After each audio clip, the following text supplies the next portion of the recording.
Coming up on this week's episode of TechSNAP, find out why everyone's just a little disappointed in Badlock, the bad security behind the Panama Papers leak, potentially, and a simple delete command that took out an entire hosting provider. Plus a great batch of storage questions, a packed roundup, and much, much more on this week's episode of TechSNAP.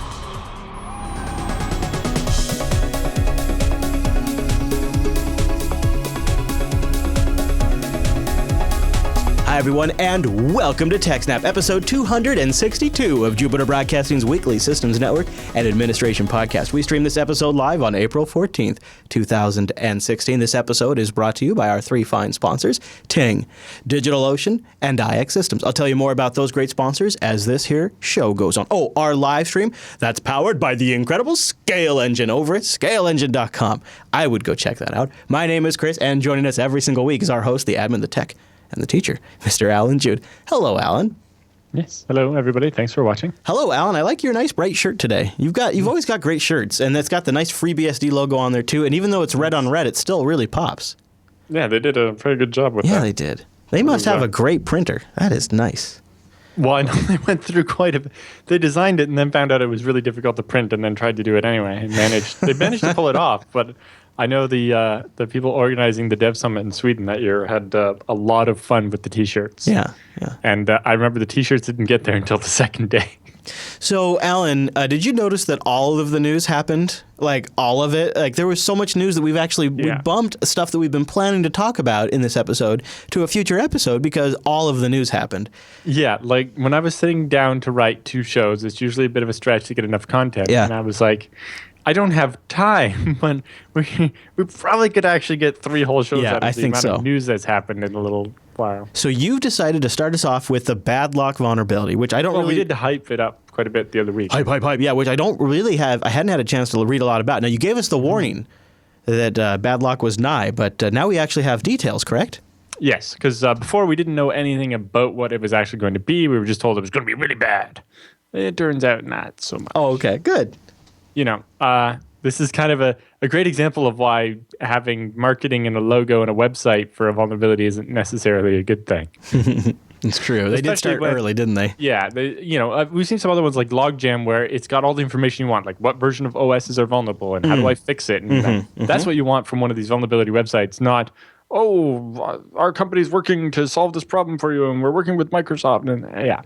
So the Badlock vulnerability was disclosed on Tuesday, which was the 12th, as promised, after 3 weeks of lots of hype about it. As it turns out, it's not as bad as we were expecting. You know, we were kind of expecting remote code execution, take over every Windows and Samba box in the world. Yeah, that's right. Your router is going to be vulnerable. And it turns out none of those things. Oh, okay. So a disappointing not good news. In the SMB protocol. You know, because the other thing we knew is that the flaw was in the protocol and wasn't going to necessarily be an easy fix. But it turns out the flaw is not in the SMB protocol, but in the SAM and LSA protocols that kind of work beside I see. Samba. Okay. So the flaw itself is identified as CVE 2016-2118, but is actually related to a whole other slew of flaws that were also fixed. Importantly, it affects all versions of Samba clear back to 3.0, probably before that, but they don't bother going back that far because that was a really long time ago. Yeah, that is true. So they've released Samba 4.4.2, 4.3.8, and 4.2.11 to upgrade to, so you don't have to change major versions to upgrade. You can stay on the small version, which is good. However, if you're using Samba 4.1 or less, then those are out of support, and you should... have upgraded previously and really, really should upgrade now. Boy, I know places for a fact are still running on Samba 3. Well, yeah, there's a lot of people running on 3.6 and so on, and that was discontinued over a year ago. Yeah. And, But what am I going to go do? Rebuild my central file server because the Samba team is, that just doesn't happen. Yeah. For the record, Samba 3.0, the version that some of these vulnerabilities reach all the way back to, came out in 2003 and was discontinued in 2009. Okay. But yeah, I think even I think still have a server running Samba 3.6 somewhere. Yeah. Which came out in 2011 and was discontinued in March of 2015. 4.0 was discontinued in September of 2015, and 4.1 was discontinued just a couple of weeks ago, March 22nd. And even 4.2 is now down to security fixes only, so you probably want to be running at least 4.3, which is at least in maintenance mode. So no new features, but we'll get non-security bug fixes as well. And then, 4.4 only came out March 22nd, so, if you're risk averse, you might not want to jump to that right away. Yeah. Anyway, back to the actual story. So they say make sure that you upgrade to at least 4.2. And there's a link here to the Samba release planning page, which shows the support dates for all the different versions and so on. Sadly, they don't actually provide the discontinuation date ahead of time. It's just once they're 3 or 4 releases ahead of it that they discontinue it. So okay. 3.6 was discontinued because 4.4 came out. I see. And 4.2 4.1 was discontinued because 4.4 came out. Right. So 4.2 won't be discontinued until whenever 5.4 is released, which they don't know yet when that'll be. And so it's not like, with previous year, whatever, it's like it's 2 years after the release that it stops being supported. Right, something you could concretely plan around. Yeah. Although, they have a fairly static release schedule, so Okay. maybe. A decent cadence. Yeah. But, having a fixed date is more helpful ahead of time planning and so on. But at the same time, their biggest thing is that we can't support too many different versions at once. Yeah, I understand. So every time we release a new one, we especially when you're chasing Microsoft changes. Right. So Microsoft released their patches for the vulnerability. Turns out they only have one patch where, Samba has like 6. So MS16-047, which is only rated as important, not critical. We were kind of expecting a much bigger deal than that.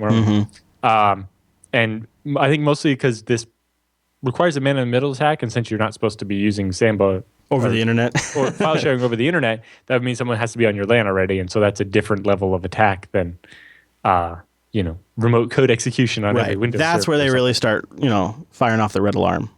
Importantly, Microsoft did release like 6 critical updates not related to this that you really need to install, and it's partly, some commenters have said it's kind of a shame that the Badlock and the flop of the hype for that might actually distract people from hurrying up to install these other patches that are unrelated. Because this has been branded as the Badlock fix. And then Microsoft's like, oh, this one's not that. It's only important, not critical. There's no rush kind of a thing. Yeah. Well, I wouldn't say no rush, but you do still obviously want to deal with this. Because it affects the SAM database. The evaluation of privilege vulnerability exists in the security account manager and local security authority.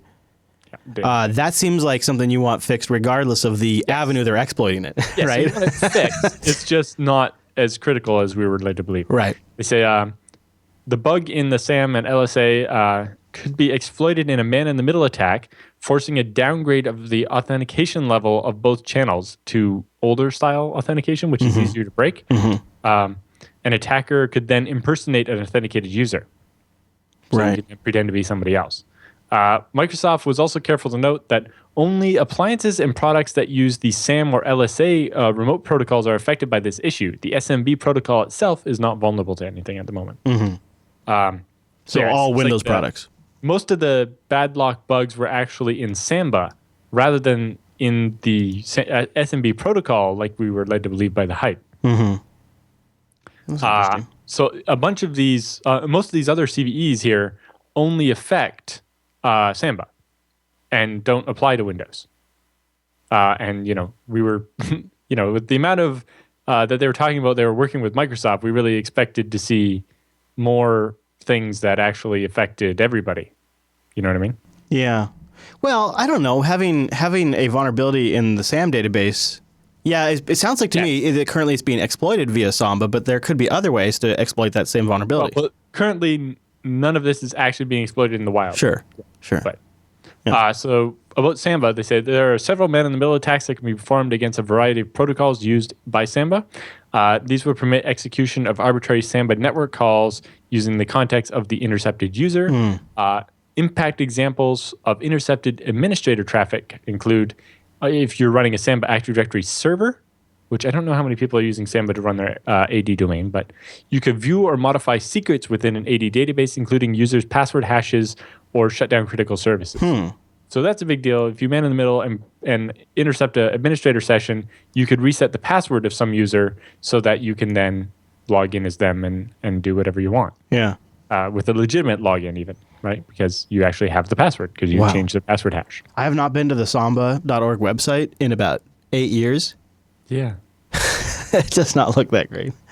But there you go. It looks like it was updated, but totally to the wrong target. Yeah, like they updated it to a different, older look. Like, look at all that white space on the page there on the side. Well, not just, but like the buttons that fade out. That's like so 2000 front page or something. Yeah, it's so front page. Yeah, you're so right. Yeah, it's weird. It's weird because their website wasn't their website wasn't great before, but it was almost better. Their website at least looked like Unixy before. Yeah, exactly. Yeah, it looked like a Unix project. Yep.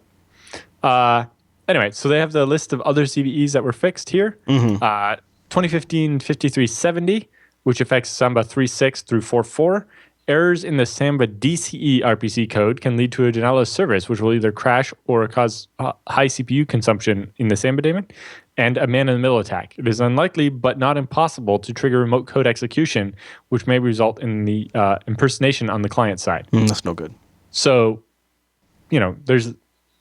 if they try really hard, maybe somebody could figure out a way to do remote execution with this, but it only affects Samba, not Windows. CVE 2016-2110, which affects Samba 3 through 4.4. This feature negotiates the feature negotiation of NTLM SSP is not downgrade protected. A man in the middle is able to clear even required flags, especially the NTLM SSP negotiate sign and negotiate seal, which has implications for encrypted LDAP traffic as well. So a man in the middle can basically get rid of most of the encryption, which is not how that should work. 2.1.1.1 is also Samba 3 through 4.4. When Samba is configured as a domain controller, it allows remote attackers to spoof the computer name of a secure channel's endpoint and obtain sensitive session information by running a crafted application and leveraging the ability to sniff network traffic. Wow. 2.1.1.2, also Samba 3 through 4.4. A man in the middle is able to downgrade LDAP connections to no integrity protection. It's possible to attack the client and server with this, so that you could basically make it connect to your LDAP server and provide provide users that you have the password for. Right, get your wrong username and password database. Yep. 2.1.1.3 affects Samba 4 through 4.4. Man-in-the-middle attacks are possible for client-triggered LDAP connections with LDAP-S and the NCACN HTTP connections, which are HTTPS. So if the client forces this, if the client causes the server to make a connection to LDAP or HTTP, a man-in-the-middle attack can force that to be not encrypted instead of encrypted like it should be. 2.1.1.4, which affects Samba 4 through 4.4. Due to a bug in Samba, it doesn't enforce requiring SMB signing, even if explicitly configured to require. Wow. In addition to the default for the Active Directory domain controller case was also wrong. So server signing equal mandatory, not enforced. Yeah. And also, if you were an Active Directory domain controller, that was supposed to be the default, and it wasn't. And 2.1.1.5, which affects Samba 3 through 4.4, the protection of DCE RPC communications over the NCACN-NP, which is the default for most file server-related protocols, is inherited from the underlying SMB connection. Samba doesn't enforce SMB signing of any kind on SMB connections by default, which makes man-in-the-middle attacks possible. So if you were an attacker and you were fortunate enough to have a Samba-powered Active Directory domain, you could own that entire network. You could pose as a client to get channel and session information. You could point people to your LDAP directory to authenticate any user you want. You could make the admin, you could make the administrator password of the domain anything you want if you're pointing at your own LDAP. If you can sit in the right spot, you can also intercept the regular traffic to the real Windows domain controller, hijack the session, and overwrite passwords. Although part of the question is, how do you actually get to be a man in the middle of a network like this? Like, unless you're compromise the switch and set up a mirror port or something, the switch is mostly going to send this traffic directly between the client and server. Yeah.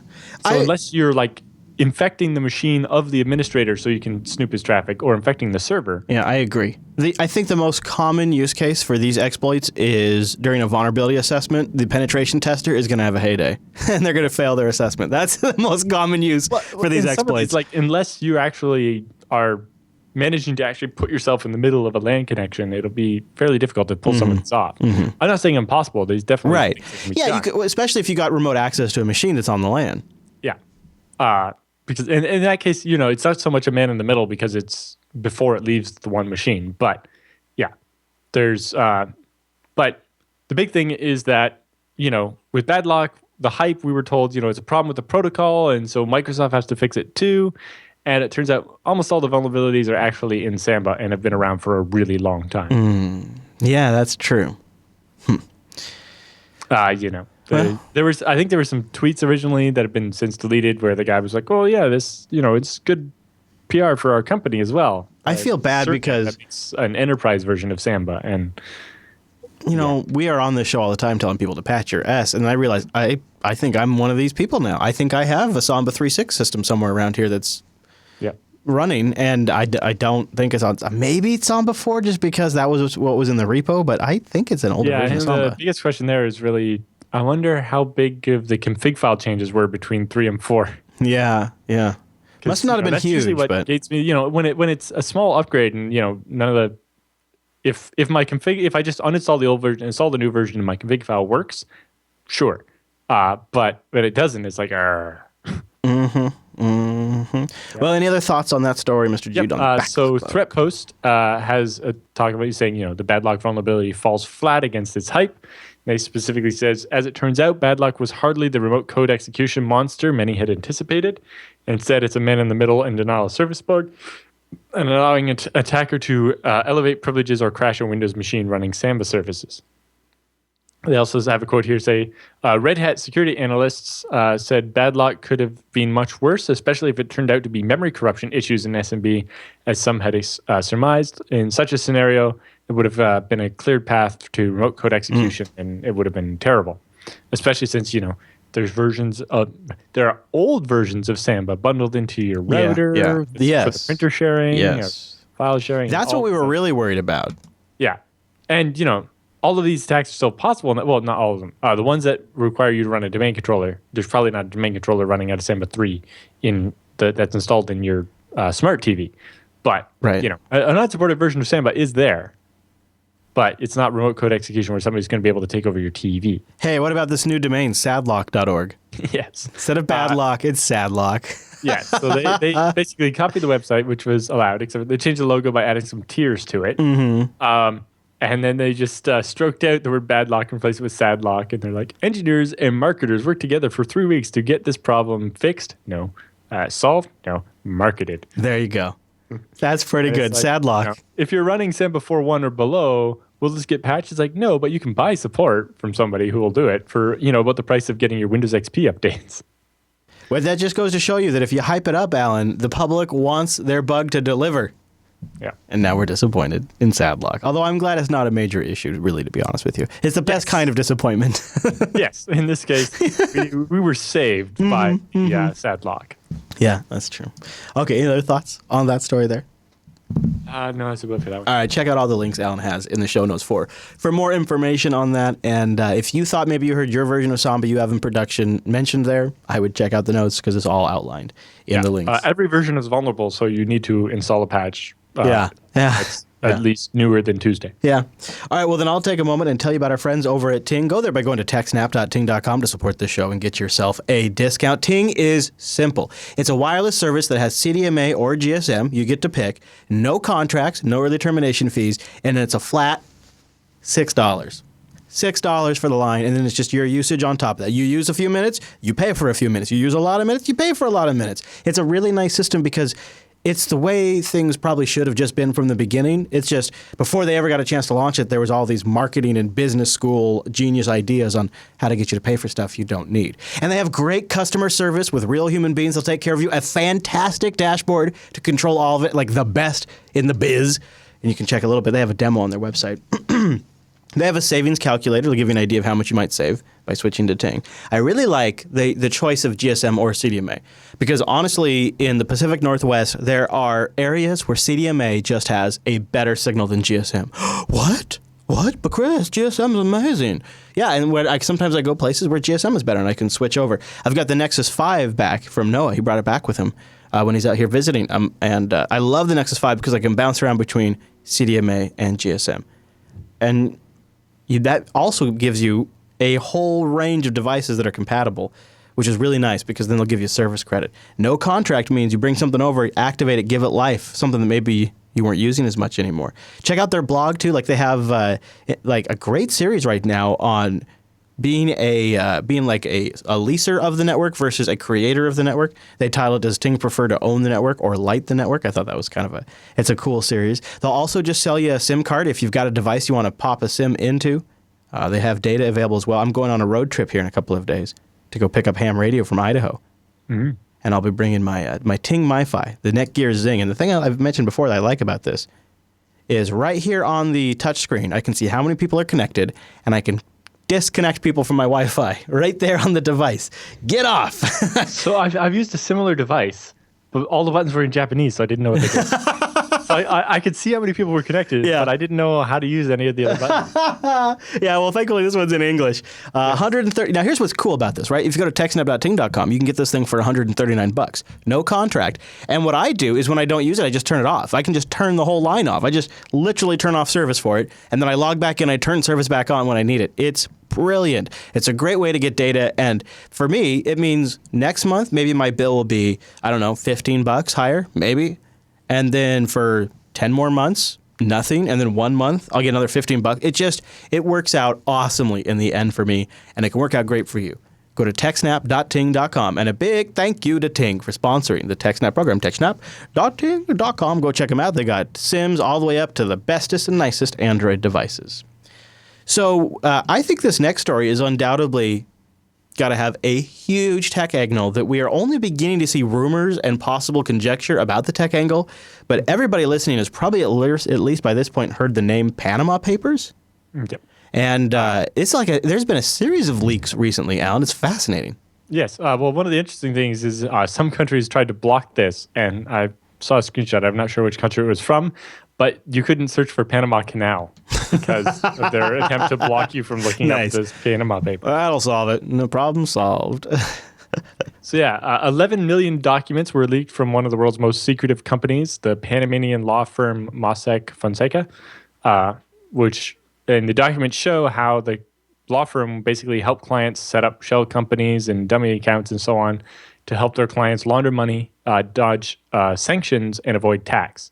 So, when the U.S. puts sanctions against Russia or whatever to stop Russian generals from moving money around, other banks are, these were UN sanctions, right? So the banks are supposed to not deal with these people's money and let them move money around. But yet, papers reveal, turns out, if you just do it through a few shell companies. Yeah, then the sanction, they don't know it's your money, so the sanction doesn't apply.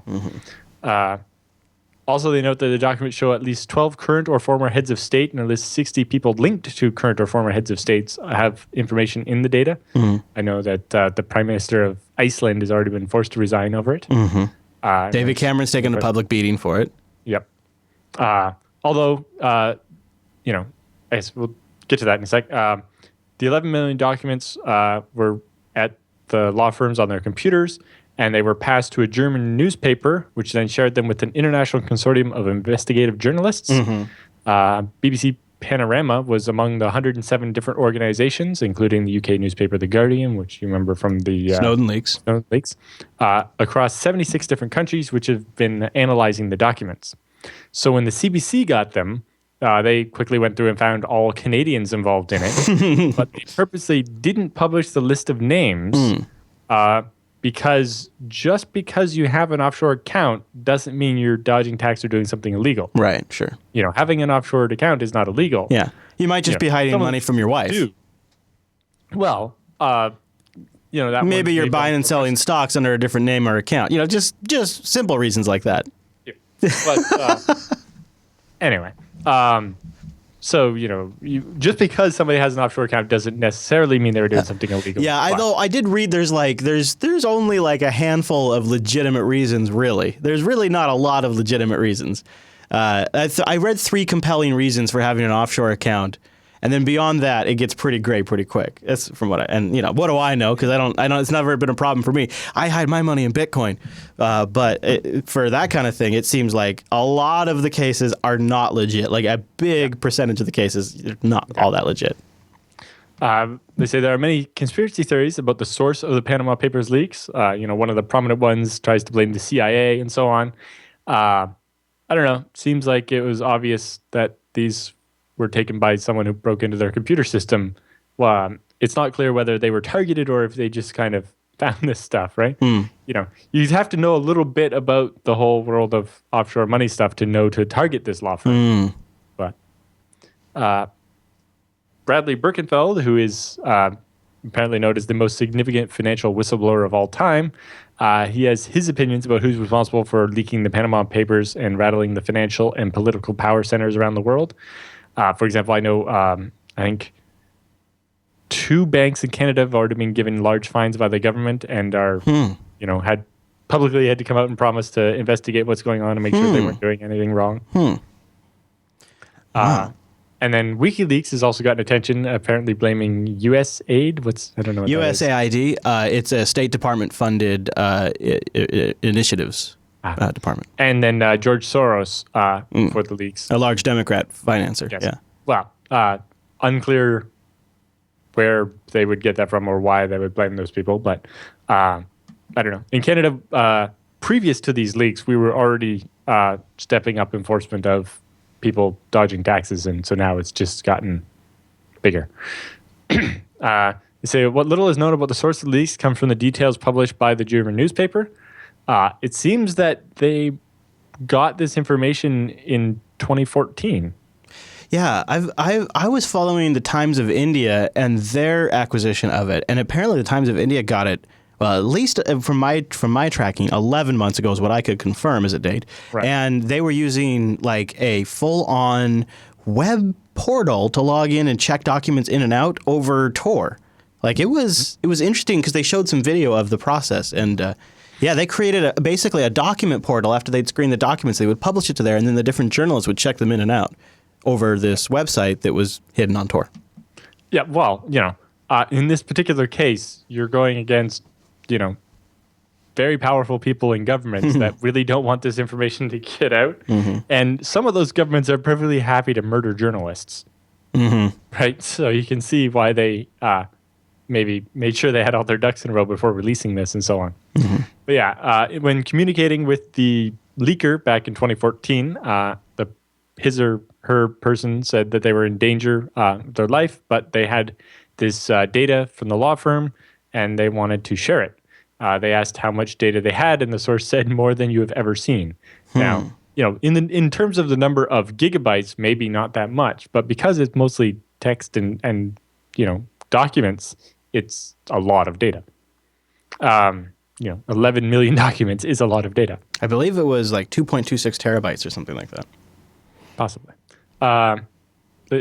So we don't know how they got the information. It obviously could have been an insider as well.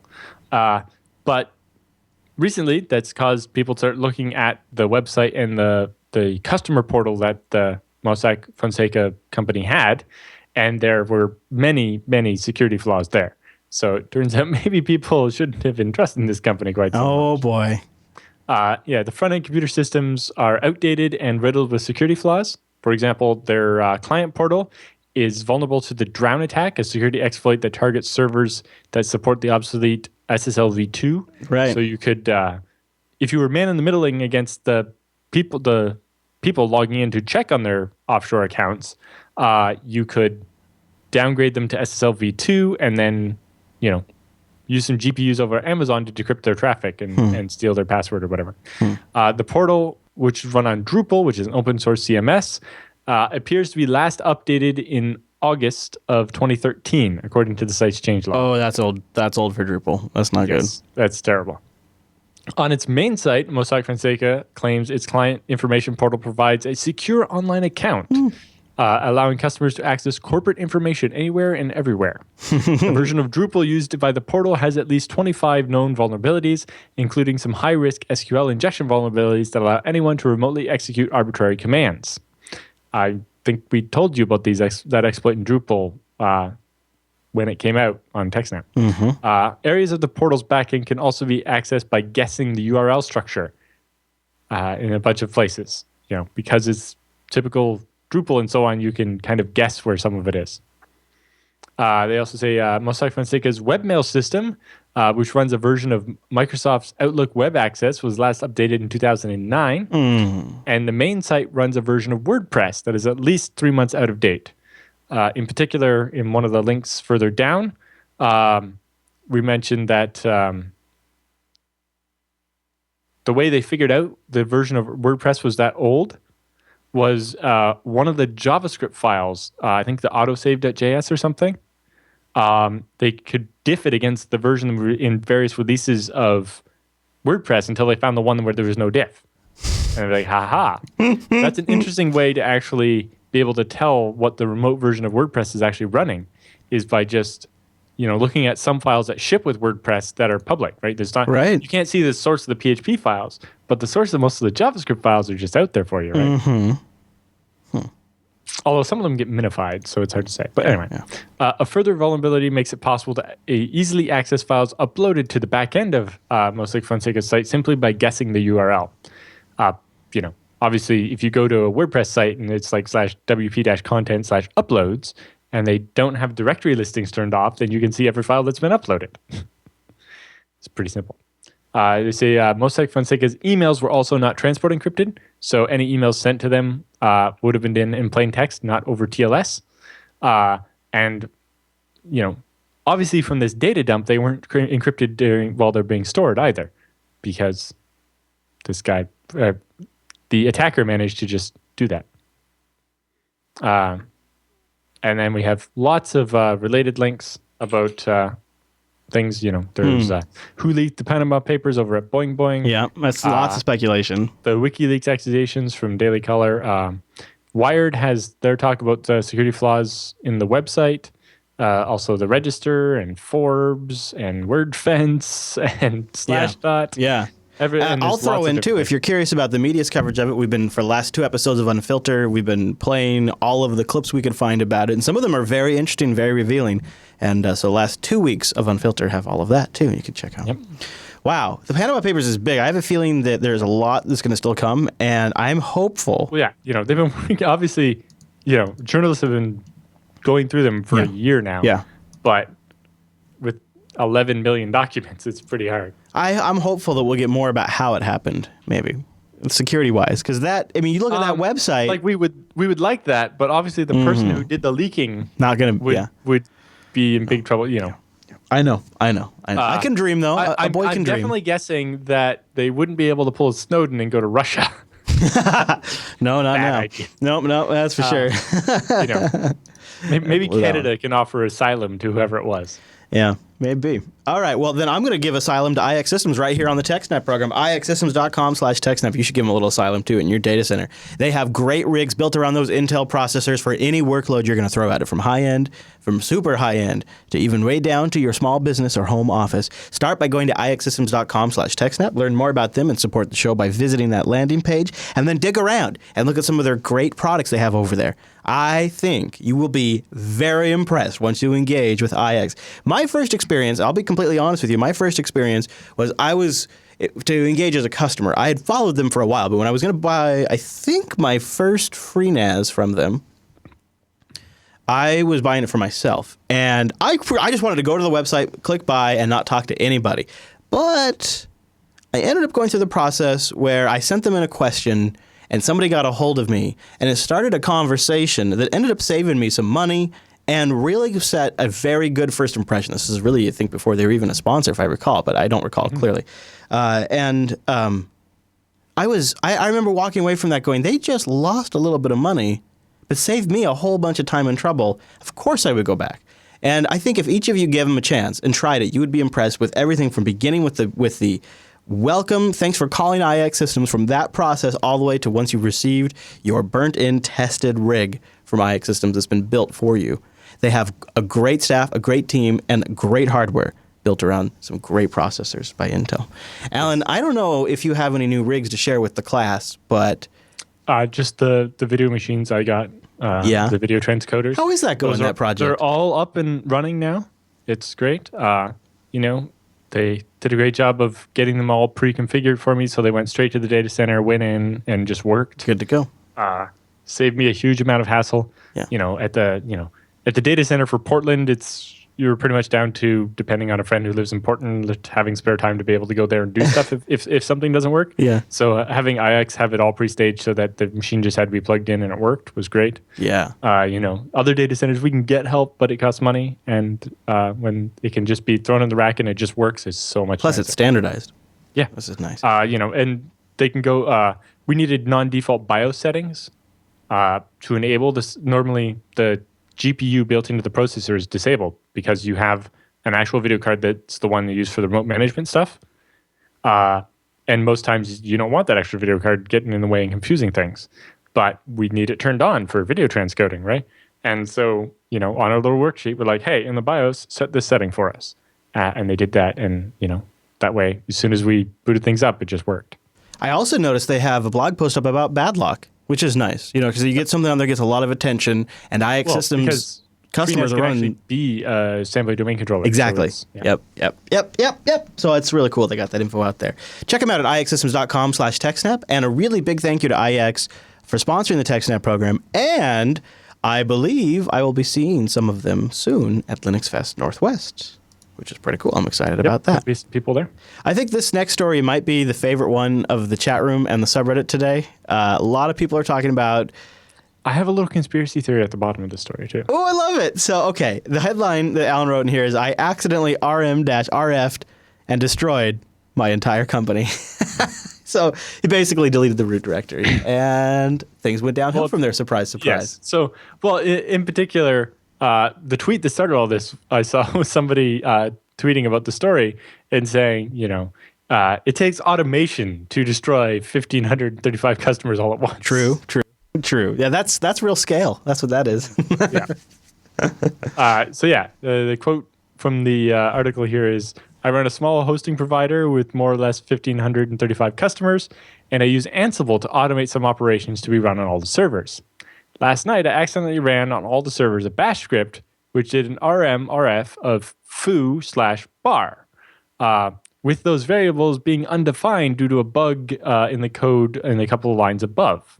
What could go wrong? So when those two variables evaluated nothing, that left you with RM-RF/. This is the same mistake that the Steam client made on Linux. Remember where Steam was deleting all your stuff? I do recall. Red Hat had an unreleased package for... Oh, and later in the story, we link to an episode of BSD Now where we hear a story about SunOS doing the same thing back in the day. All right, so When you install a patch, it would delete your operating system, and it starts the whole discussion about why is that even a thing? Yeah. So they say all servers got deleted. The big problem here is they're offsite backups too, because the remote storage that held their offsite backups was mounted on the machines at the time, because the script that was running through Ansible was their backup script, which mounted their backups to a directory and then copied files to it. Well, the first thing is that's a copy, not a backup. Right. If that's what you're doing. Right. That's the first big thing, is because to be a backup, what you need is multiple points in time. Although maybe, if you did it right, maybe you would have that. But if you're just mounting the directory like that, you're just opening yourself up to exactly this problem. Anyway, the guy who did it goes on to say, all servers got deleted in the offsite backups too because the remote monitoring. He says, how can I recover from an rm-rf/ in a timely manner? In general, well, you just deleted all the files. Now, you haven't written much data to the drive yet, so maybe a bunch of them are still there. If it was me and it was I would have had backups, but I would say, power off and get the drives to somebody like Drive Savers and see if they can recover. In particular, depends what file system you're using and a bunch of other things. Sure.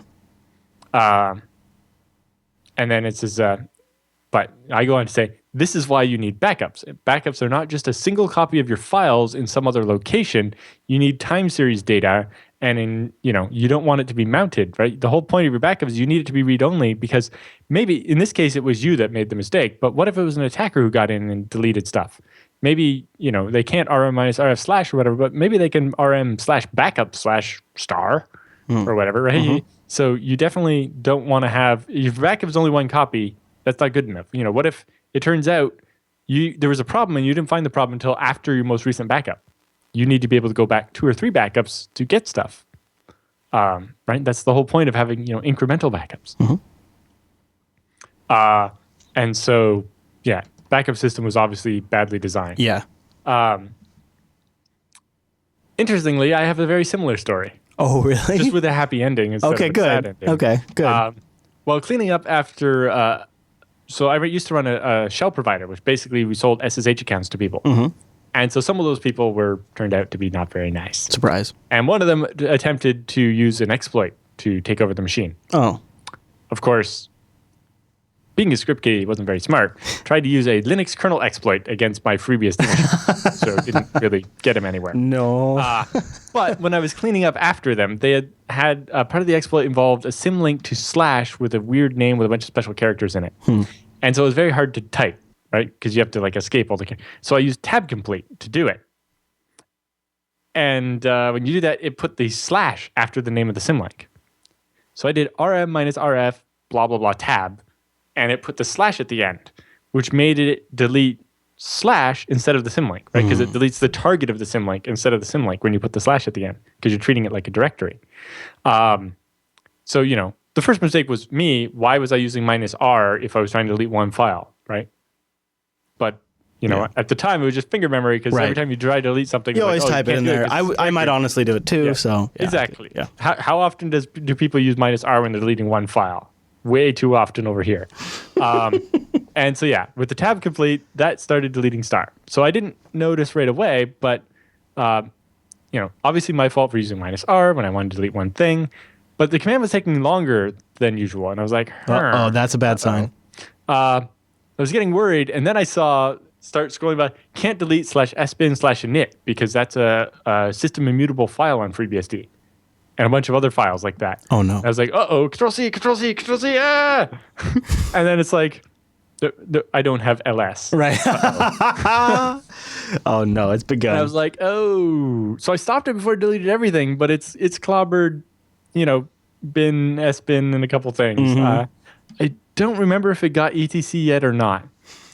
Luckily, I had twice daily backups using Bacula. Nice. On another machine. Yeah. So... log into the Bacula console, start the restore operation, files come back. There's all my files just how they were, 6 hours ago. And because it's, bin and sbin, those files haven't changed, so it's fine. And so in the end, I got the machine all fine. The 100+ customers that were using that machine didn't even notice. Although if somebody tried to log in and ls didn't work, they would have been very confused and then tried again a couple minutes later and it worked. And oh my gosh. Right? But I managed to keep the machine up and not even need a reboot. But, I've actually I've been where this guy is, and it doesn't feel good. The difference is I had backups I could depend on, and he didn't. But there are plenty of other examples of this. I have a postmortem on the Steam one, and then Brian Cantrell's story from the episode of BSD Now. Definitely watch the whole episode, but I have a YouTube link that jumps right to this particular story about RM-RF. in particular, the discussion after the story goes on to explain why RM minus RF / doesn't work on Sun or FreeBSD. And we even go into the topic of well, as a standard person, I would say I want to be able to do whatever. The command should do what I tell it to do, not just magically stop me from doing things. But the POSIX rule is you can't delete the directory you're currently in. That's your current working directory. And RM minus RF / would always delete your current working directory, no matter where it was. So the rules of POSIX say if there's an error, what ends up getting deleted and what not is undefined. And so it is actually POSIX compliant to stop the RM minus RF / before it starts because it would eventually run into this error. And so then there's the original story, I think, is over at Server Fault, where the guy posted the question. Yeah, I was just looking at that, Alan. The sysadmin version of Stack Overflow. Yeah. Here God, I feel for this guy because here's his question right here. Yeah.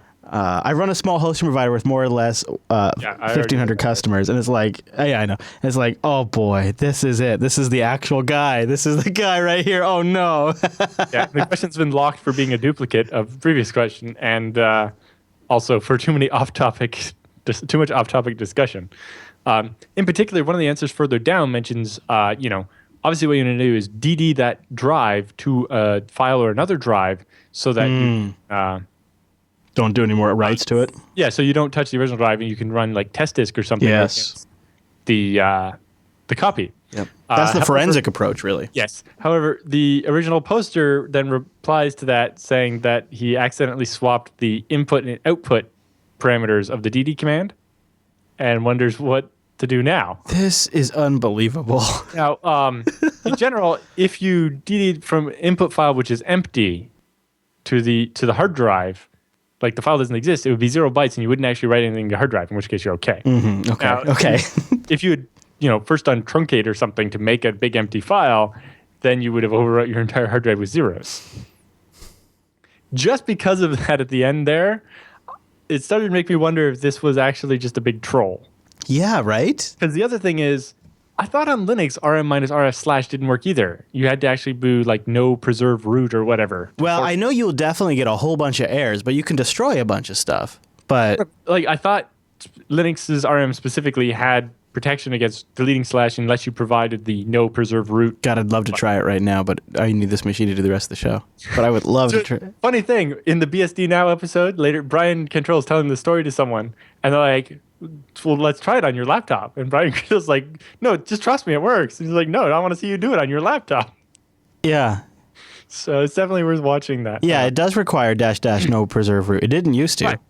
Right. So apparently, and the question says it was CentOS 7, although maybe it wasn't. So we could try this. We could spin up a droplet with CentOS 7 and then see if we could delete the root. Right. And it would no harm, no foul. Yeah. Well, because the nice thing with the DigitalOcean droplet is you snapshot it first, so you can always undo it. True. And we'll get to the chat room's question about that in ZFS in a minute. But so if that's the case, then that leads more credence to this idea that this is maybe just a joke. Troll, because obviously you wouldn't put that no preserve root thing in your script when you're expecting it to actually delete a specific directory. Right. But maybe it was using an older version of Linux that didn't have the GNU RM thing. I don't know how long that flag has been there. I know I've done it to myself ages ago.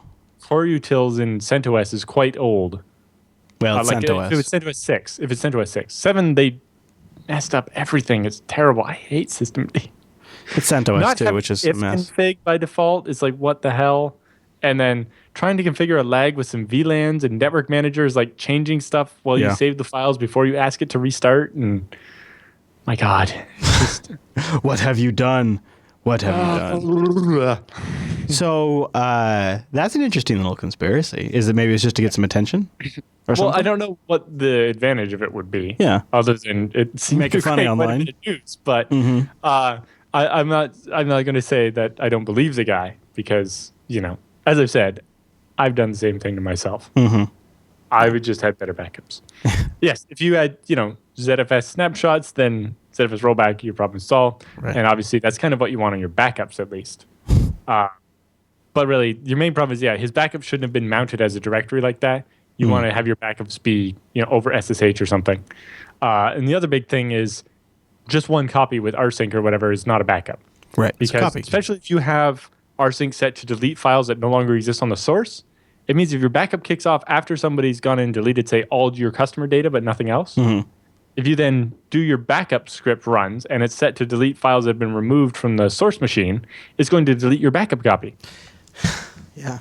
And that's not what you want. That's why you need a real backup. Right. Something like Bacula or whatever. Yeah. Yeah. Oh, boy. Woo. Woo, shake that off. That feels bad. All right. Any other thoughts on that? No. Literally one of my very, very, very first Linux experiences, literally almost the first time ever, I did not understand how the path system worked, and I deleted my root file system. And it's actually one of the reasons, I've told this story before, it's actually one of the reasons I stuck with Linux afterwards, is I was damn impressed that my GUI was still functioning after I deleted the whole root file system. Look at this! Everything in memory is still working. This is great. It just thinks it's fine. And I was impressed by that. And so that was how, literally RM-RF is what one of my gateway drugs into getting started with Linux. These days, maybe DigitalOcean might be yours. It's a great way to spin up a Linux rig on demand in less than 55 seconds. And if you use our promo code SNAPOcean, you get a $10 credit. SNAPOcean, one word. DigitalOcean is a simple cloud hosting provider dedicated to making sure it's easy for you to get started to spin up your own free BSD rig, a Linux box. They got a bunch of different distributions, including that CentOS. And they have data centers in New York, San Francisco, Singapore, Amsterdam, London, Germany, Toronto. They have a new one in India. Yep. And India one's not online yet, but no. But soon. And I'm sure they'll have a banner up on their site when it is. And really, really, really well done interface that makes it very simple to manage and start virtual machines, but also to set some actually nice, powerful features like backups, private networking, SSH keys. It also makes it very easy if you want to deploy an entire application stack, and then you always have the ability to roll back to that raw application stack. So you can blow away the data and just go right back to the application stack, plug your stuff back in, and it's set up and good to go again. That makes rebuilding super fast over DigitalOcean. Of course, if you use their straightforward API, you could snap it into your existing management infrastructure. So instead of RM/RF in your entire file system, you could actually deploy to DigitalOcean as you need to scale. They have hourly pricing available, and if you use our promo code SNAPOcean, that goes quite a ways. And if you try them out, you might find that once you get up and going, you want to use DigitalOcean for all kinds of things. And maybe you've gone outside what they have available for their one-click deployment. They have really good tutorials you can go from there. Yes, lots of them. And they've just launched a new tool, and along with the new tool, they've launched documentation for it, DOCTL, which is the official DigitalOcean command line client, to allow you to manage all of the stuff you can do from the web UI on the command line. Yep. Which I think is so brilliant, especially when I have I already often have a drop-down terminal with one of my or two of my DigitalOcean droplets logged in at the shell, and this is even better because now when I go to do something crazy, I can use this to issue a backup first, which has really saved my bacon. It's really nice. Being able to snapshot the machines and then spin up another version based on that snapshot. And transfer obviously, something like CryptoLocker isn't going to happen to a DigitalOcean droplet, but you can picture you have your machine here, you're taking snapshots on a regular basis, machine gets CryptoLockered, you clone it from the last snapshot that was good, and you get all your files back and get up in production. But on the frozen machine that got CryptoLockered, you can go through and find the files that hadn't been encrypted yet but are newer. Smart. And then manually bring them over so that you didn't lose the last hour of work on top of everything.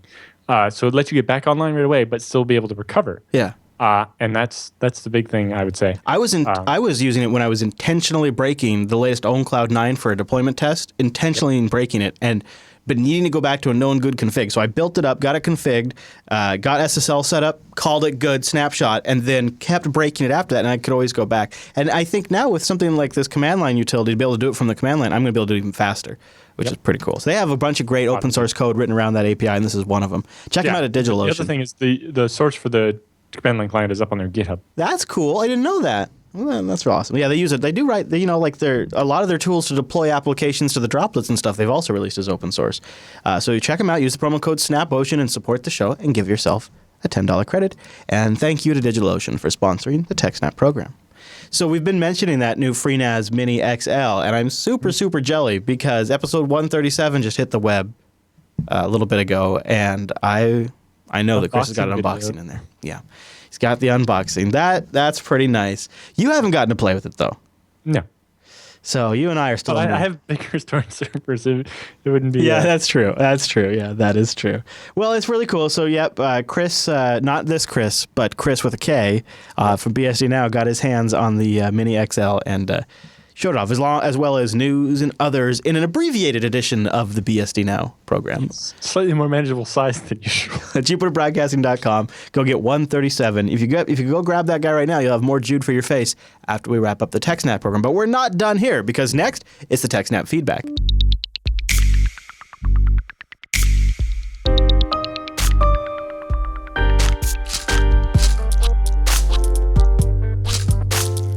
Thanks for sending your emails to TechSNAP at JupiterBroadcasting.com or popping that contact link at the top of the Jupiter Broadcasting website, or perhaps you created a thread on our subreddit. Probably not, though, at TechSNAP.reddit.com.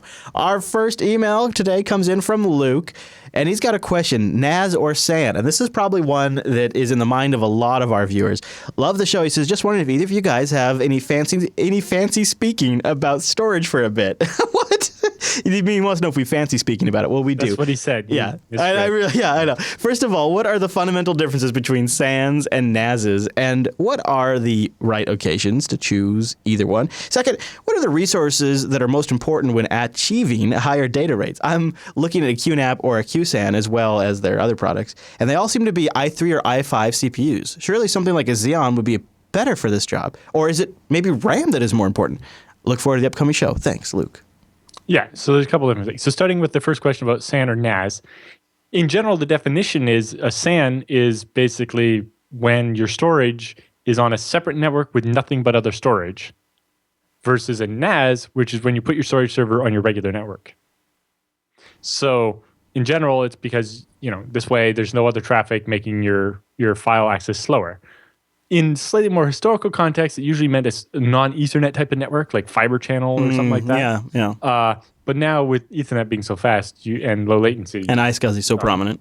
yeah, it's normal to see that just be regular as well.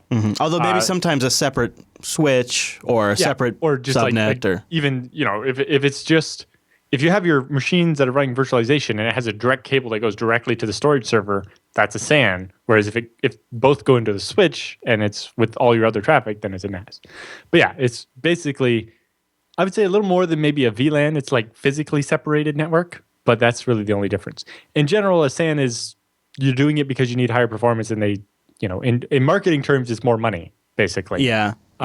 But And you can have real multiple terms, front ends to that storage more often on a SAN. Yes, and also SANs often produce LUNs that you then consume with iSCSI or something, whereas Right. a NAS is like file sharing. Yeah. But in the end, the same machine can do either. It's really the difference in definition is mostly about how it's connected. And how you expose But- the disk. The products are mostly using the differentiation to mean more than the name of the. I've always hated it for some reason, to tell you the truth. Yeah. Really, a SAN is just a more expensive NAS. Yes. And you have to have another computer to connect to it to make the storage available. Well, and obviously, the thing you buy at Best Buy that says NAS on the side, like a QNAP or whatever, probably doesn't support doing iSCSI. But if you're using free NAS, it does. And so then is it a NAS or a SAN? Well, that's why we've replaced all of it with the new term software-defined storage. There you go. I like that a lot more.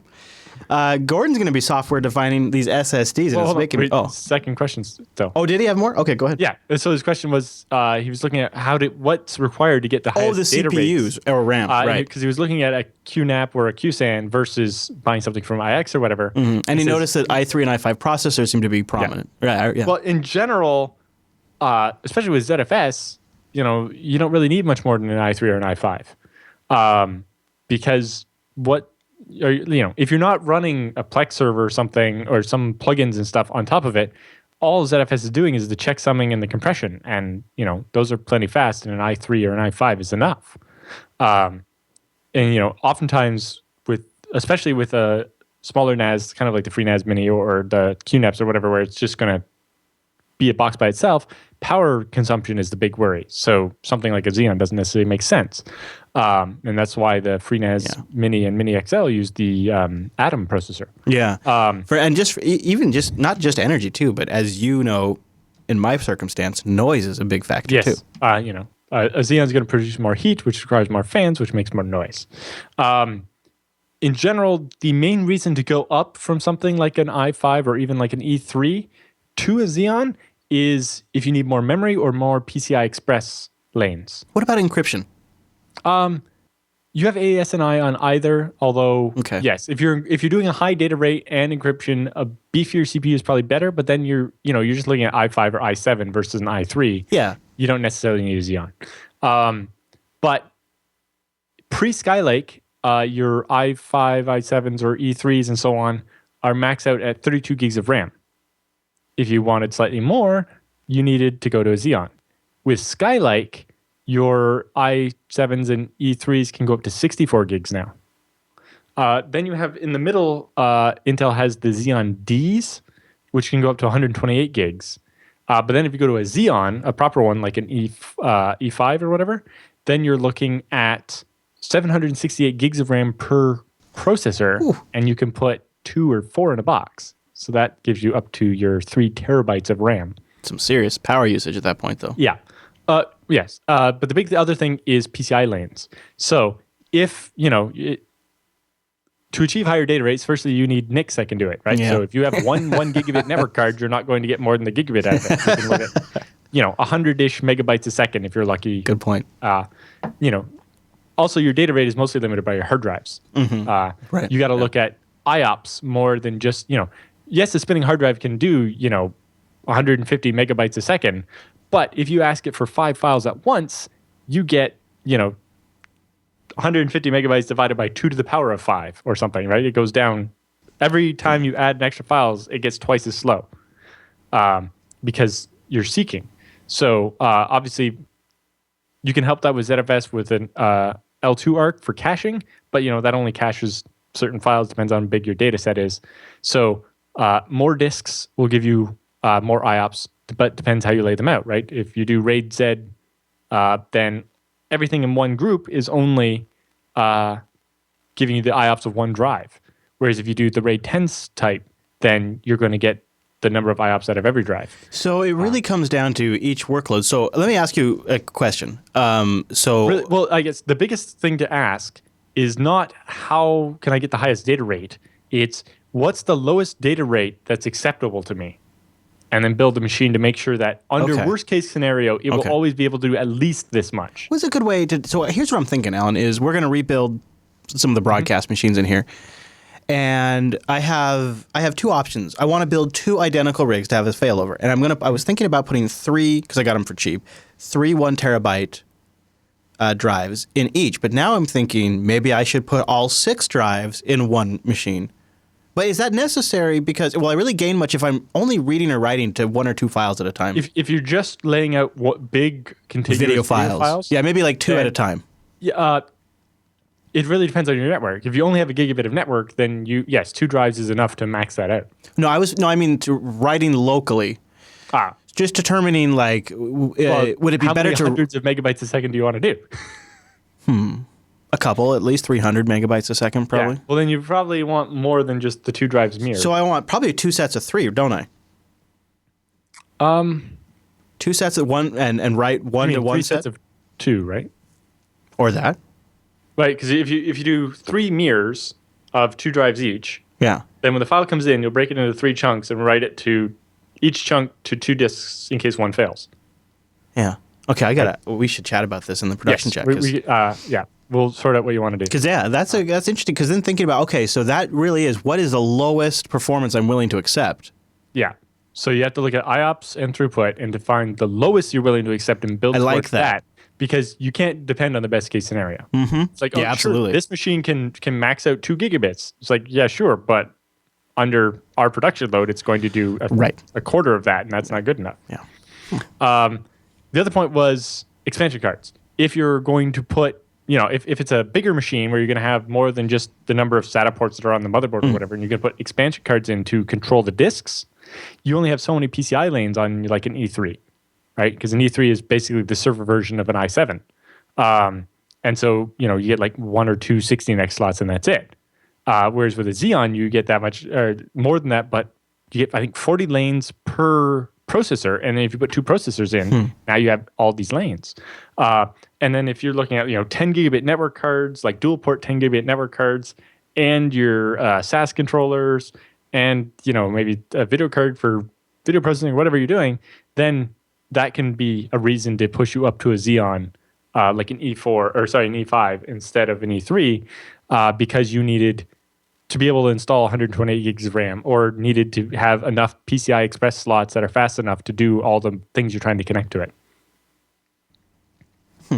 That's a lot to think about. In general, CPU is not going to be the limit on accessing files unless you're doing encryption. But even then, an i7 is probably more than enough for 2 gigabits a second. Yeah. Good answer. All right. So kind of along like performance lines, and that definitely stayed on the ZFS train. Gordon writes in. He says, "Hi, Chris and Alan. In case you're just missing something from the obligatory ZFS question, I got one for you." Which but we love them. I've successfully built several FreeNAS boxes and hooked them up via iSCSI to both VMware and Proxmox hosts. They are typically between 12 disk arrays, 7.2 spinnings with some SSD with an SSD in there for the ZIL. I've just purchased a 26 bay 2.5-inch drive sled size storage chassis. And I'm thinking of building it all SSDs with relatively inexpensive SSDs such as the Samsung 850 Pro 1 terabyte models, a 10 gigabit NIC for iSCSI connectivity, and 64 gigabytes of RAM. The plan would need to start off with 4 or 6 SSDs in mirrored pairs in one ZVol, and then grow the array as needed. The array would primarily be used for virtual disk images from 2 hosts running Exchange, SQL, and remote desktop server for around 20 users, as well as a handful of LXC containers. So my question is, SSDs in ZFS, is it a good idea? I've read numerous posts on the subject with no definitive answers as to whether there is a performance benefit, or does the life expectancies of SSDs make it not economical? The SSD write cache was crucial on my other spinning disk arrays, but I guess there wouldn't be much benefit on an all SSD array? That's a great question too. Thanks again for any comments or suggestions. So yes, nice thing about ZFS is, if you're doing mirrored pairs, you can just add SSDs over time. As far as SSDs and ZFS is a good idea, yes. In particular, SSDs are especially cheaper ones, are famous for having problems, like returning the wrong data sometimes. Well, ZFS and its checksums are the only way to defend yourself against that. I know a certain very large company that does online coupons, where they were seeing sometimes up to 20% of their data being scrambled by their SSDs and only recovering from it because ZFS and their mirroring of the SSDs. So yes, while SSDs are expensive, comparatively, if you need the speed, they're a great way to do it. So yes, that's cheap SSDs with ZFS as long as you have enough depth. If you're really, I wouldn't expect a very high failure rate, but if you were getting a really high failure rate, you might decide to do your mirrors 3 deep, just in case. But I doubt that's necessary. The Samsung SSDs are not known to be terrible. So he seems to have questions around using SSDs as part of an overall storage array, and I think he also has questions about life expectancy and economical. Yeah, so the life expectancy of the SSDs, none of my SSDs are given out yet. The good depending on the drive, usually with the smart data, you can actually get the wear level information where it'll say, this drive has used 10% of its effective life, or at least see, it's written X many terabytes. And then the warranty will say it's good for, this many terabytes total. And you can decide, based on your policy, at what point you decide to replace an SSD because it's been used too much. Okay. I've wondered too about for this new rig we were building. I thought about also going with 1 terabyte SSDs, but I just didn't really. So much more for your use case with the videos, you would, for the same price as the 1 terabyte SSD, you get such bigger hard drives. Yeah, better, that's what I figured. More of the hard drives so that you could mirror them more better, so that you get the more flexibility. That's what I figured, and then it crossed my mind. But if you went with all SSDs for your work case and your budget, you'd end up having to do like RAID Z 1 or 2 and only be able to handle 1 or 2 losses. And it would mean that if you wanted to expand, you had to buy that many drives in a group again. Whereas if you went with spinning hard drives, you could buy a couple of sets and mirror them. So that's lower. for the same money, you would get the same or more space as compared to the SSDs, but much less than if you did, try to get the most space you could out of the drives. But because of that flexibility, being able to just add 2 drives at a time to your array, it would be a better deal for you. Yeah, for sure. Especially because looking forward with it. So his question about using an S-log or the write cache for SSD. Doing an SSD in an all SSD array probably isn't worth it, but there are things faster than SSDs now. We have NVMe, which are these basically PCI cards with flash on them. The big difference is they have their own protocols called NVMe instead of pretending to be a hard drive like an SSD does. And so the 800 gig one I got to play with can read at 3,800 megabytes a second. Okay. Or 3.8 gigabytes a second. All right. And write at like 1,700, about half that. Okay. So now, compared to your SSD that's doing 500 megabytes a second, that's a lot faster. Supermicro makes a couple chassis where you just stick like 4 of those in the machine and use that for the storage. All right. But you have to have, that only really makes sense for databases and stuff. But if you felt that you needed to accelerate your all SSD array, there are options like you can make it NVMe. faster. And in the future, we will have NVDIMMs. What about using a RAM disk? RAM. What about a RAM disk? There are things like Zeus RAM, but I don't know that they're that popular anymore. SSDs got close enough to being fast enough and are much easier. You don't need a battery persistent. that way. Very good, very good. But with an all SSD array, I doubt you're going to need it. So okay. All right. Well, if you'd like to send your question in, just go to Jupiter Broadcasting, click on the contact link at the top of the page, and choose TechSNAP from the drop-down, or email us directly, TechSNAP@jupiterbroadcasting.com. Send your questions in. We'd love to answer them. Storage, networking, security, basically the whole range. It doesn't have to be just CFS, although those are some fun ones this week and make you think a little bit maybe about your future build. All right, Alan, with the feedback all done, that means it's time for the TechSNAP Roundup.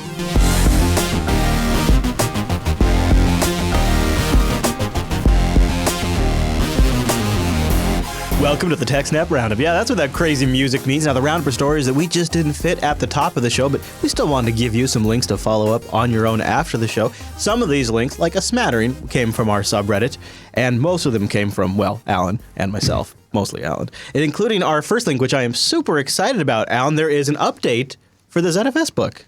yes, so this is the second book. Oh, man. Yes, the second whole book is now available. FreeBSD Mastery Advanced ZFS, which covers more complicated things like doing replication, delegating privileges to users, delegating to a jail. What other stuff is there? Splitting the layout of your mirrors, different strategies for backups. Oh, what link didn't work? I wanted to get a bigger I clicked the picture and just did that. Yeah. But that is great, Alan. Optimizing ZFS block storage based on your block size and so on.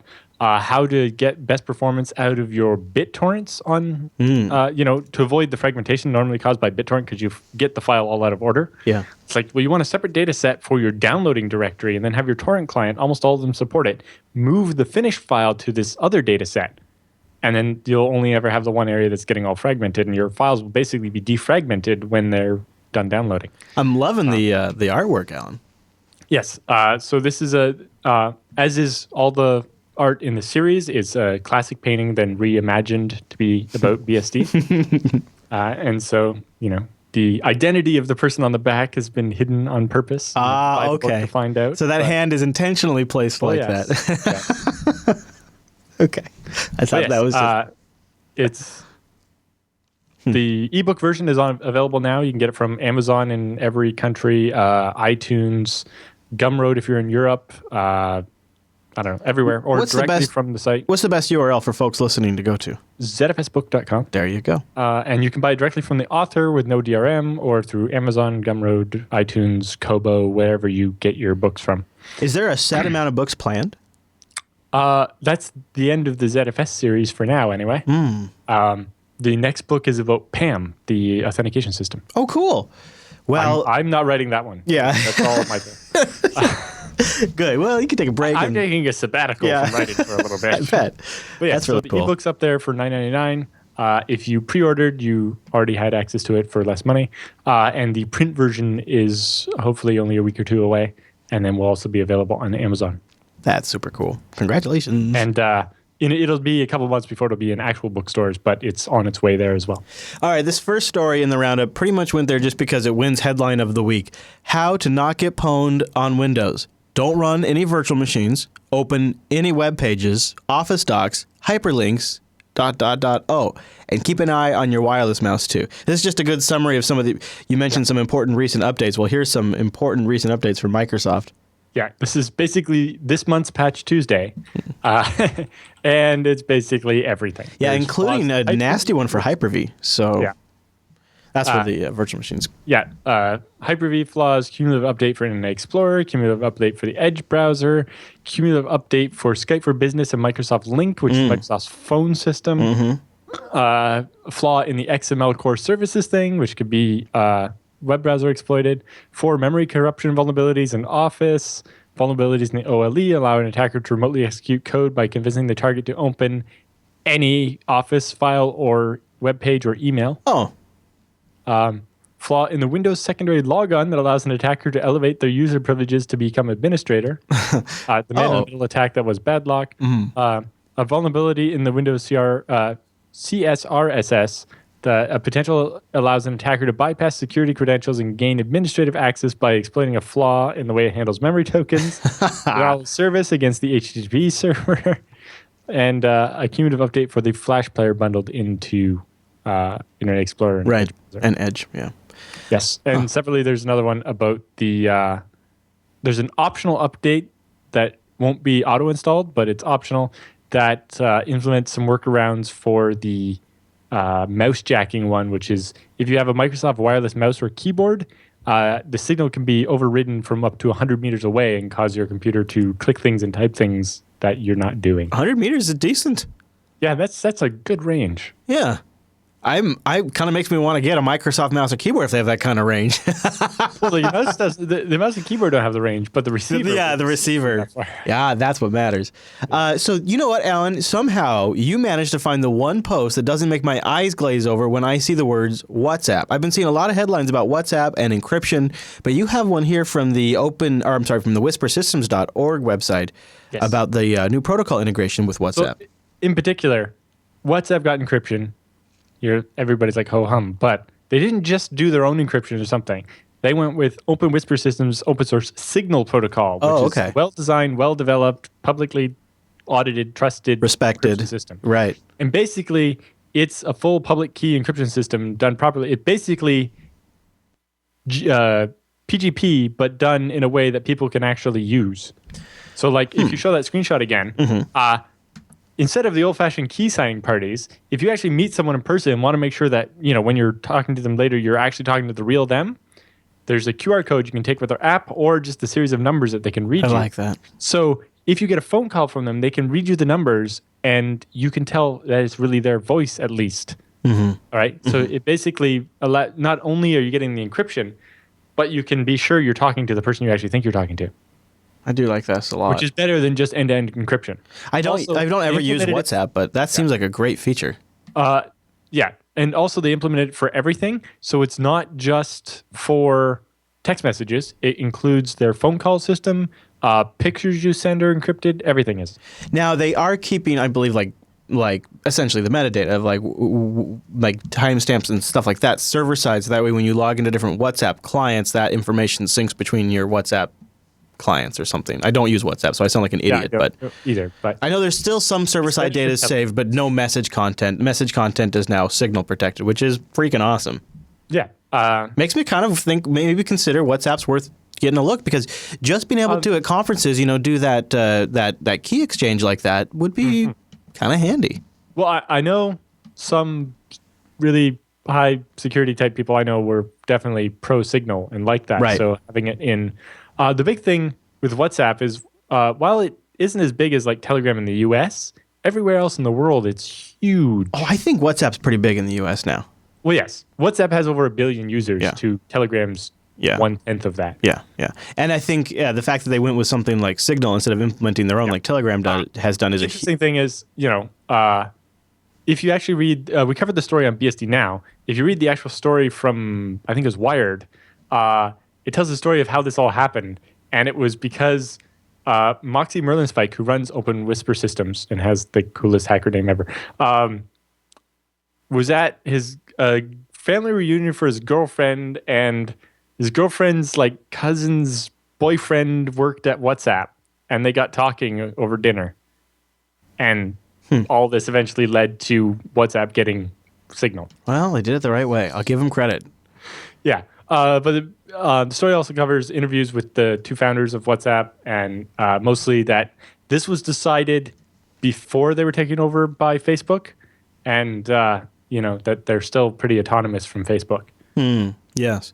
Oh, I thought they rejected the Facebook buy. I thought that's Snapchat. They sold it for $18 billion. Right. I'm thinking of Snapchat. Right. I'm thinking of Snapchat.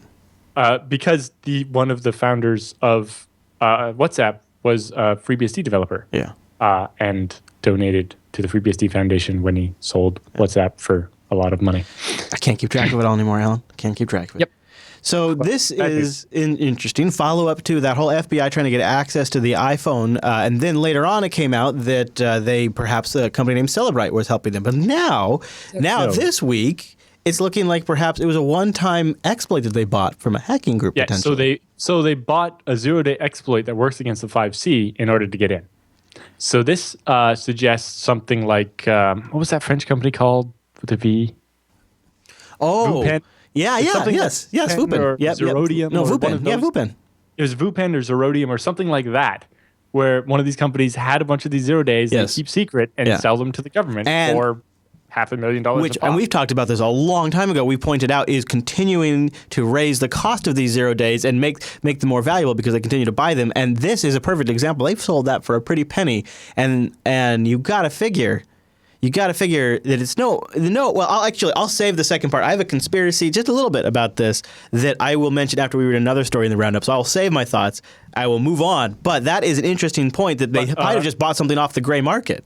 Yeah, that's basically what they did. And it seems that it only works for the iPhone 5C, doesn't work for the newer 5S or 6. And so after some amount of time, maybe it'll get disclosed. Because it's only useful against so many phones. But I'm sure lots of people still have 5Cs. I don't know. Sure. They sell millions of things. Well, maybe the FBI should have just tried setting the clock back to 1970. I guess the bug is back. Bricked it. Yeah, I know. So if the FBI wants your phone, you should... Yeah, right. Set it to 1970.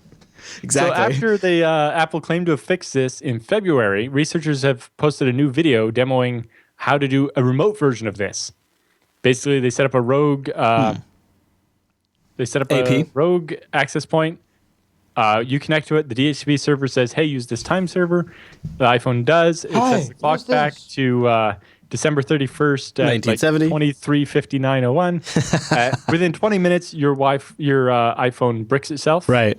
If your iPhone battery doesn't catch on fire first. Apparently doing this can cause the battery to catch on fire. So the trick here is you're not setting it to 1970. You're setting it to December 31st, 1969 at 11:30. A couple minutes so that it'll hit 1970. Clever. And the phone just starts freaking the crap out in the meantime. I mean, the only way I could figure that is you would have to be superheating the CPU, right? Well, yeah, basically I think it just makes the CPU just spin or something. And yeah. Well, there you go. The battery shouldn't be able to catch on. It seems like the battery should be tested against the maximum draw of the hardware. Yeah. And not get hot enough to burn you, let alone catch on fire. Right. I wonder.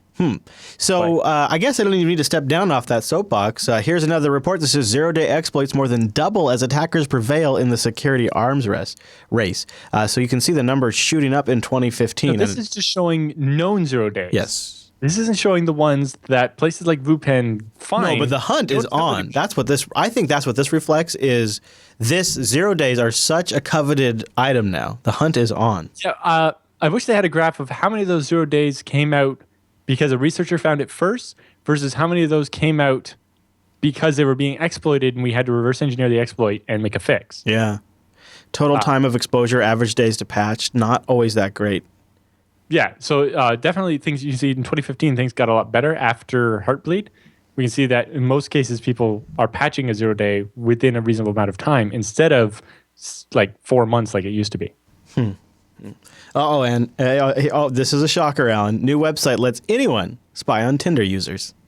Yeah. So in further proving that apps don't take data security seriously, Tinder has an official API now so that people could build companion apps and so on. Oh, good.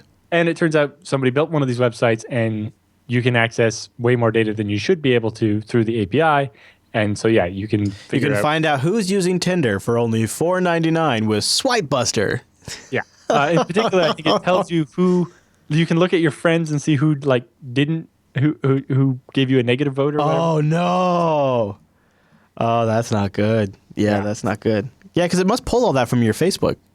So, or your whatever social medias, right? Your Instagrams and your whatnots. So, hey, good news for you, those of you that actually managed to get your Nexus updates, at least. Nobody else really, but there is a patch coming out. Their April update fixes a Linux kernel flaw that was found in 2014, but has since been found to apply to Android as well. Mm-hmm. The Zimperium researchers reported it to Google privately on March 15th, and it's included in the April. Wow, a very quick turnaround. So how'd that install go on your phone there, Alan? I haven't got April pop up yet. Well, I'm sure by the time July rolls around, you'll get it. Well, usually it's been pretty good the first couple of days in the month. That's good. It's a little slow. I'm really glad. Dialed it back a couple of days to get this extra fix in there. Maybe they're dealing with the PR fallout from this hub shutdown. So Google owns Nest, and Nest made this product. So Nest bought a company called Resolve that made a product, and then Google bought Nest. Right. And now Google or Nest or somebody is killing off the old Resolve product, which is an acquisition of Nest, which was then acquired by Google. The thing that's a real kind of a sort of a salt in the wound is this particular device was sold with a lifetime of service. Yeah. There's actually some people looking into the wording to see if it's actually deceptive advertising and if the Federal Trade Commission should be involved in this. Yeah. Not a good start for the Internet of Things when you say you're going to have lifetime service and then after a year or two, they kill off the device. And, you know, how many times we've seen this, Noah's fridge, how many smart TVs? I think there's an LG smart TV where it's just going to get remotely bricked. Yeah. My Vizio smart TV last night when I turned it on, a big screen came up and I turned around and looked at it and it was tiny text, but it said something about if you would like to disable the monitoring of what you watch and what you click on your TV, click here or something like that. Like it was going to be sending my usage patterns back to Vizio by default. And I went to go get the remote to click to say don't do it, and it went off the screen. It timed out. And I can't find it anywhere in the settings now. Yeah, that's the sneaky way. It was, and I was shocked when I saw it, Alan. When I saw it, I was like, because it's like everything you do, including like they may access the microphone. Yeah. Shocking. Disgusting. So yeah, let's put more computers in these things and then not update them. So then not only are you spying on me, but you're giving me vulnerabilities on my network. Thanks for that. This is a bit of a cluster. I heard about this story. The entire Turkish citizen database has been illegally, or allegedly, I guess I should say, leaked online. Yep. So that's 50 million people with their national identity number, which I'm guessing is something like a social insurance number. First name, last name, mother's first name, father's first name, gender, city of birth, date of birth, the registration city and district where they were registered, and their address. That is. Apparently, it might have been related to a voter database or something. Sounds like it, huh? So it might not be quite everybody in Turkey, but everybody who voted anyway. Well, PHP haters are gonna love this one. Beware of unverified TLS certs in PHP and Python. And Go. So Google's not blameless in this one. So it turns out when you make connections from Python or Go or PHP via the APIs to stuff, they don't always check everything. In particular, first thing you got to check is the certificate trusted? You can see the self-signed. If you use curl with PHP, it was fine, but if you use PHP itself back in 5.5, it had a problem, although it was fixed in 5.6. And you see Python 2.7, bad. And even 3.0 was bad. Really? Holy crap. So that's just bothering to check if the certificate's trusted or not. That's, depending on what you're connected to, whatever. Then the next one was if the certificate's expired. So just looking at the date on the certificate and making sure it's valid. Mm-hmm. You can see that PHP 5.5 totally fails. Yeah, and so did Python. Yeah, Python does. 2.7.6 does too. Yep, 2.7.1 does finally. But then they drop it in 3.3 it doesn't. Yeah, so 2.7.10 is newer than 3.3. And 3.4.3 doesn't as well, yeah. And then the big one, though, you see where everybody failed before and still is checking for revoked certificates. Oh. You have to actually look at the certificate, and the certificate will have a URL to the certificate revocation list. And you have to download that and check, is the certificate I'm being presented on this list of certificates that have since been revoked? Doesn't happen very often, but if your server gets compromised and somebody steals your private key, you revoke your old certificate and get a new one. Or, we've also seen when fake certificates for Google were accidentally issued, then it would go on the revocation list. But, that's why we've had these blacklists where like the fake Google certificates get programmed into browsers directly, because revocation isn't done very well by a lot of things. And it turns out that none of these scripting languages do that properly. Mm-hmm. Part of the thing is because, like, for example, PHP doesn't have a running state, it wouldn't cache that, right? And you don't want to have to download the whole revocation list, which can be multiple megabytes, and check it every time you make a connection to a website. Mm-hmm. But at the same time, that can be a pretty big deal. It goes on to also talk about it has examples in PHP how to do certificate pinning. So if you don't have the whole cert store or whatever, you can be like, oh, this is the right certificate for Amazon or whatever. But then they talk about how that's a problem with Twitter, because Twitter uses 3 different certificates depending on what servers you hit. That's complicated. Well, I think they do that so that if any one CA gets compromised, they still have 2 good certificates. Oh. Okay. But it means that pinning doesn't work for their API. But anyway, interesting read there. Yeah. And has a bunch of good advice on how to enhance your scripts to deal with it. Yep, link in the roundup for that.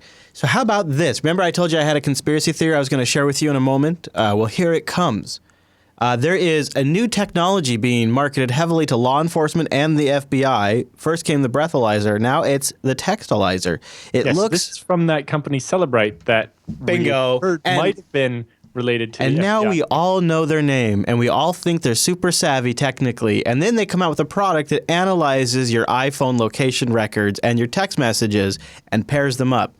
Pretty big coincidence. So basically, this is after a traffic accident. Each person's phone would be hooked up to the textalyzer and would determine if either of the drivers were texting or talking on their phone when the crash happened. Right. And if you happen to be texting when you're driving and that's illegal, then the crash is your fault. Celebrite pitches it as a roadside technology that should be easy for law enforcement to use. So this would be some little thing that they would, hook up to their in-car computer and check your phone right there at the scene of the accident. Here's the thing. Here's why I think Celebrite trend-jacked. I think they trend-jacked the iPhone story, and they got their name out there because around the same time the iPhone story was brewing, there is legislation now brewing, also in New York, that would actually make it where they would determine if you were texting at the time of driving, you could be at fault for the accident. They're capitalizing on 2 major events happening at once. Now we all know who the company is, and we know they specialize in iPhone technology. It's brilliant. And helping the police crack iPhones, yeah. Yeah, in that particular sector of work. Like it is full market spectrum. Otherwise, nobody's heard of this Israeli company before. Right. I think they trend-jacked, and I think because of the FBI's case, impending case, they couldn't make a lot of public comments saying otherwise. Yeah. Yes, the FBI wasn't going to come out and say, no, we're not using them. Right. Because they would cover about what they were actually doing. Right. Although it's just because they already built technology the police already have before, it wasn't unreasonable to assume it was them. So I don't know if this was their idea or not, but I wouldn't be surprised because it came out. Here's the way Celebrite came out. Stock in them a couple weeks ago, right? Yeah, Celebrite. The leak by Celebrite came out through an Israeli trade newspaper from Israel. So it's very likely someone at Celebrite leaked it to that newspaper, and it got published from there and taken off. So that's fascinating. Anyways, very fascinating. So the textalyzer is coming. Yeah. I know there's a semi-related case in Canada recently after a lady got charged 14 different times with texting while driving and has since been suspended and isn't allowed to drive anymore. Wow. Yeah. Just take a break. It's a kind of fairly serious thing, but I wouldn't consent to my phone being hooked up to the police's. Yeah, it does seem like a lot of extra search and seizure of your goods. Yeah. But I guess they considered evidence, perhaps. What do you think of this one? Google's revealing some of its, I guess you could say, paranoia. They say reveals its own security regime policy. Trust no network anywhere, ever. Yeah, so this is Google's perimeterless networking.